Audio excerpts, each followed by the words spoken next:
So this is the masthead of William Lloyd Garrison's original abolitionist newspaper, but it's colorized because it's the Liberator dot today.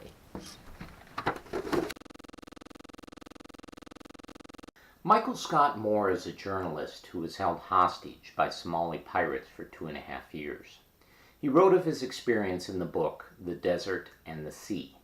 In it, he says this about one of his captors and about the topic of hope. Bashko, in particular, kept my hope alive with rumors of negotiations. He made it sound as if I would go free in a matter of days. Of course, I was happy to believe him. But then, hope is like heroin for a hostage, and it can be just as destructive. My name is Lowell Bliss. Welcome to episode 31 of the Liberator Today's video series on hope. Moore claims to have learned that one can live without hope. Do you think that's true? We wouldn't necessarily look to Michael Scott Moore as an expert on hope, and in fact that line about hope being like heroin for a hostage is one of his few philosophical comments on the subject. He is, however, an expert on his own perceptions, as are each of us with our own. Moore's ordeal was grueling, and he knew that hope or its absence was in play. For example, on one occasion he learned that some aerial drones had been spotted above the compound where he was held, and that his captives were busy with something. He writes, quote, "I had the rest of the morning to wonder and think, which was long enough for my hopes to swell like a party balloon. I decided that the elaborate planning and aerial surveillance pointed to a plan to set me free." Unquote. Moore, of course, is writing in retrospect, years after his release. He knows now that there was no plan to set him free, that the elaborate planning and aerial surveillance signified nothing. Looking back, he said that his hopes swelled like a party balloon, a second metaphor. Hope swells like a party balloon. Not just a balloon, but a party balloon, colorful and celebratory, yes, but ultimately fragile and frivolous, good for a children's party, but not for a hostage. An NPR interviewer asked Moore to follow up on his line, "Hope is like heroin to a hostage, and it can be just as destructive." I'll quote Moore's response in full. He said, quote, "Hope was a cycle, and after a while it became a destructive cycle. People say, well, how did you hang on to hope for 2 years and 8 months? And the fact is, I didn't. I learned to live without hope. So having your hopes raised and then dashed every 2 weeks, which is what the guards tried to do, they would say, 'Michael, don't worry, you're going to be out in 2 weeks or a month,' or something, was devastating. It was actually no way to live, and so I had to find a different level of existing. And it turns out you can live without hope. Any Hallmark-like quotes to the contrary are wrong," he says. He goes on, "Well, hope and despair are just two ways of approaching the future. I don't know which philosopher I'm paraphrasing, I think maybe Sartre, but these are just two mindsets toward an uncertain future. And if you would recognize that and simply don't think forward toward the future and don't insist on a rosy outlook for the next couple of weeks or months or years, then you can live in the moment. And that's what I had to learn to do. I would have snapped if I had done it any other way." Unquote. Christian commentator Andy Crouch once wrote an article that appeared both in Christianity Today and the Wall Street Journal. Whereas Moore asserts definitively, it turns out you can live without hope, Crouch writes something different. He says, quote, "A friend of mine says that human beings can live 40 days without food, 4 days without water, and 4 minutes without air, but we cannot live for 4 seconds without hope."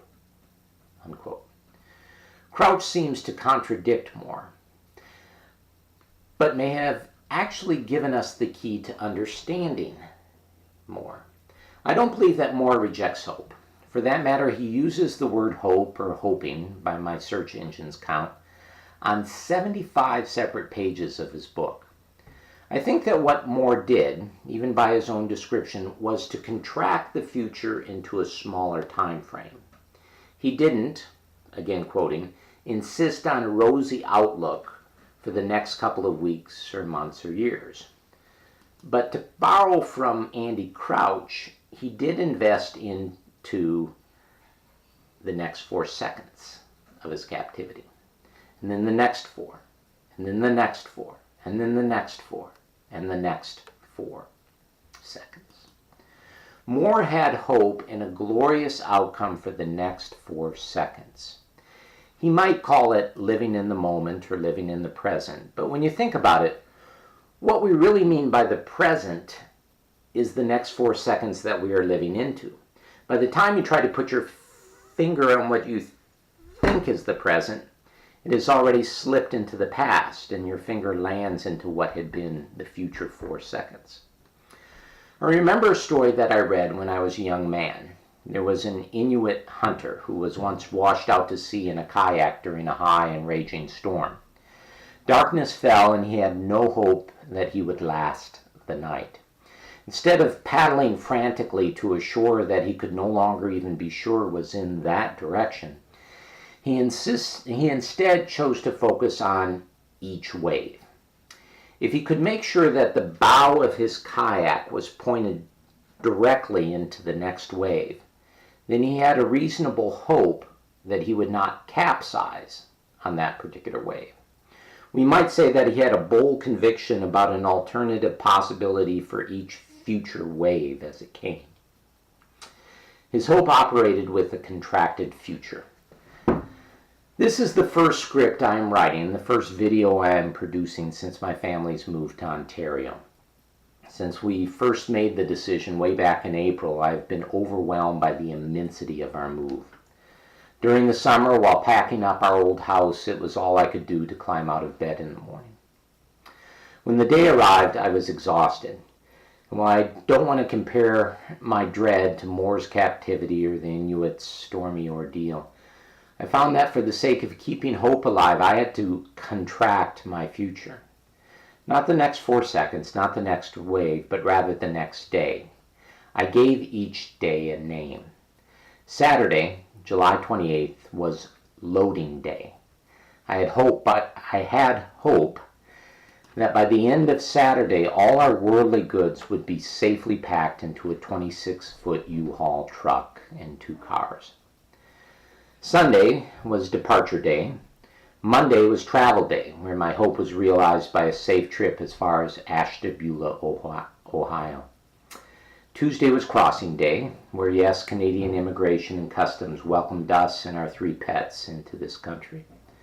Wednesday was unloading day, and with minutes to spare on our contract, I successfully returned the empty U-Haul to its commercial destination. Without hope, I'm not sure I could have lived 4 seconds of any of those days. Next week, we'll consider one more perspective that claims we might be better off without hope. I am Lowell Bliss, Christian environmental missionary and climate activist. Thank you for visiting theliberator.today.